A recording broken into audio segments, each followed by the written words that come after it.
Hello, everyone, and welcome. It's Aaron St. Denis at FFMadScientist, joined by Jeremy Shulman at FF_Rebel, and welcome to the Fantasy Football Universe.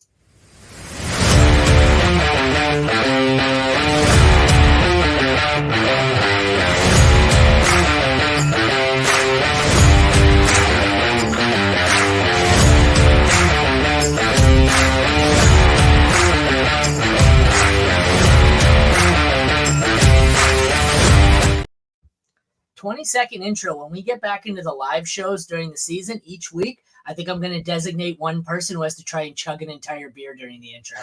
I think it's doable. 20 seconds. I haven't chugged a beer in ages since college, but I feel like I could get one down during the off season, right? Yeah, exactly. So, all right, welcome. We are here for the 2024 rookie sneak peek of Michigan tight end AJ Barner. I don't know why, but we're here for it. If you want the full write-up, this one's by me. Head over to fantasyfootballuniverse.com. Check back tomorrow for whoever is next in the series. This one's fun. It's not a deep tight end class. It's interesting that this guy's going to be drafted despite having almost no production in 4 years. But here we are.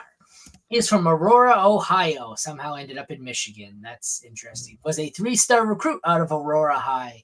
He began his began his collegiate career. Get out. Collegiate career. He started at University of Iowa. That's what I'm trying to say. I managed to get myself tongue-tied so much this week, and I don't know why. I don't know if we're just recording a lot more, but I've been doing it a lot this week. But in only 3 games as a freshman. During that time, he had no impact and was not targeted whatsoever. 2021, as a sophomore for Iowa, he played in 12 games with 14 catches, 16 receiving yards, and 1 touchdown. I love the yards per reception. 14 catches, 16 receiving yards. Yeah. That is going to be a theme here. That tells you the explosive potential of Barner. So he transferred hoping it was going to get better, right? Gets better, right? Define better. All right. After 2022 season, he transferred to Michigan for his junior season where he appeared in 10 games. During that season with Michigan, he caught 28 passes for 199 yards and 3 touchdowns. Slightly better. 2023 as a senior, he played in 15 games for the Wolverines, won a natty, and racked up 22 catches for 249 and 1. So his best season is 28 catches for 249 yards and 3 touchdowns. If you take the best, let me go down a little bit. His entire career was 64 catches, 610 yards, and 5 touchdowns. What are we doing?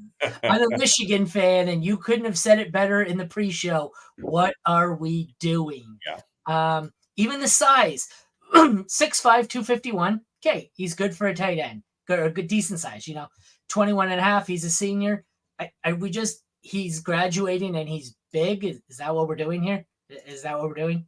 Yeah, I mean, he's also fast, right? He runs roughly a 4.7 40, which is close to, it's not Bowers or Sanders, but it's Sinnott. Ben Sinnott runs the exact same 40 time.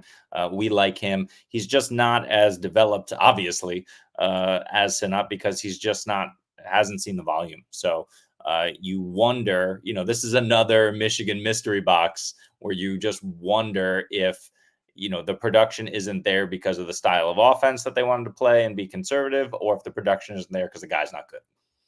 Mystery box, the Michigan mystery box. Yeah. You know what this mystery box is going to be? The end scene from the movie 7.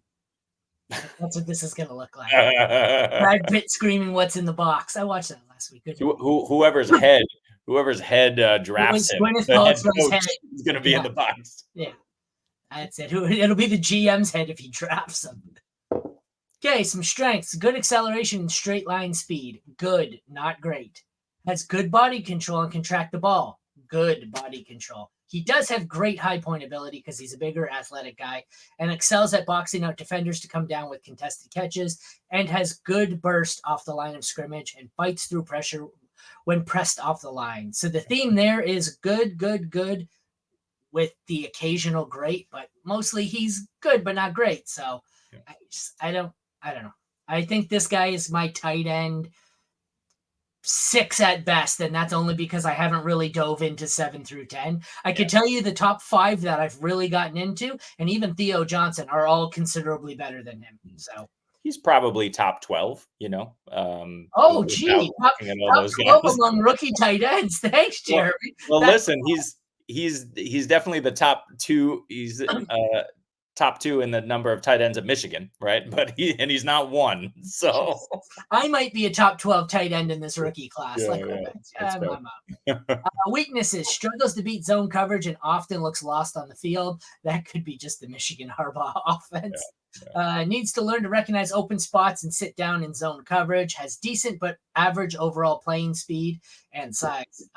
Often plays slower than he actually is. His lack of elite speed and size may fail to translate his results to the next level, which is sad because he didn't really have much results at this level. So overall, I'm not too hopeful. This is a system tight end, and he didn't really do much. I don't know why he's even being projected. Like, I'm sure the draft, I'm going to have him projected somewhere higher than he probably needs to be. But He can block, right? I mean, that's really what you're doing is you're hoping to keep him on the field. You're hoping he develops into a solid tight end too, and he can catch well enough and be a red zone threat. But that's the thing is he's really just not going to become a. It's hard to see the path for him to become a dominant tight end force and one that you're going to want on your fantasy team.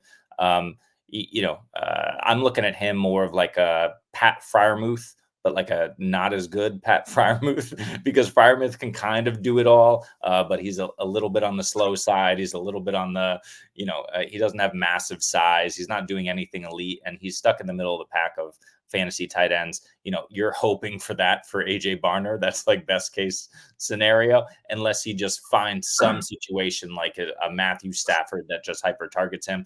But, it's not looking great. I have him probably best case scenario here going late round 5, early round 6. He may go even later than that. If you told me he went undrafted, I would be surprised. But if you told me he went round 6 or 7, it wouldn't surprise me. I am going to Washington because they need someone. What do they have? Logan Thomas. Who's the rookie they had? I can never remind. They have Cole Turner and the Cole rookie. Turner. Yeah, it's Cole Turner. That's what There's another guy as well. But was it? But it was Logan Thomas and Cole Turner is who I was thinking. But Washington, I don't mind. Personally, I picked the Commanders because I couldn't think of the name of an XFL team off the top of my head. But Washington in the 5th round or 6th round, that seems like something Washington would do. I don't know. Hey, don't get me wrong. I love Barner. I'm a Michigan fan. I just don't think he's an NFL talent. So agree. But like I said, or like you said, that could be the Michigan mystery box. Maybe he gets into the NFL and he's a damn George Kittle because he can block so well. But I don't see this one. This is a blocking tight end. He's going to need to put on size, and then you hope he's like a Hayden Hurst type who gets his shot eventually after, a few years of development behind a much better tight end. That's probably the likeliest case. But, if you went to the Jets, I don't think that would be a terrible spot with their tight end room. If he went to, somewhere like Denver, where you have Dulcich, but not much else there, who's coming off injury, somewhere where he can kind of step in and be the necessary two, but also not be relied upon all the time. He can grow a little bit and then try to, work his way into some sort of production. You know what's a good fit for him? Are you familiar with the Montreal Alouettes? That's a really good team. I don't know if they need him. Yeah. So he's already in Michigan, which is kind of near Canada. So, he's close. But nice. I'm hoping he's successful. The Jim Harbaugh, even the good Michigan players, you don't know if they're going to be anything. And the bad ones, you don't know if they're bad or if it was system. So could he come out? To be honest, I was a lot higher, and we haven't even done his profile yet. The 1 or 2 years Eric All spent in Michigan before transferring to Iowa, I thought Eric All was a lot more naturally athletic and talented than Barner. Yeah. And I don't know why they gave the job to Barner and All transferred, but I liked All better. And I'm sure when we get to him, he'll be yet another tight end I have better than or above Barner. So that was a short one because, well, it is what it is. So you want to check out the full write-up. It'll probably take you about the same amount of time to read because AJ Barner. Head over to fantasyfootballuniverse.com, or check back tomorrow for the next one in the series. Hopefully it will be a little more promising than AJ Barner. I'm not sure who it is tomorrow, but we will be back with another one. For Aaron and Jeremy, thank you for tuning in to the Fantasy Football Universe, and take care. We will see you next time.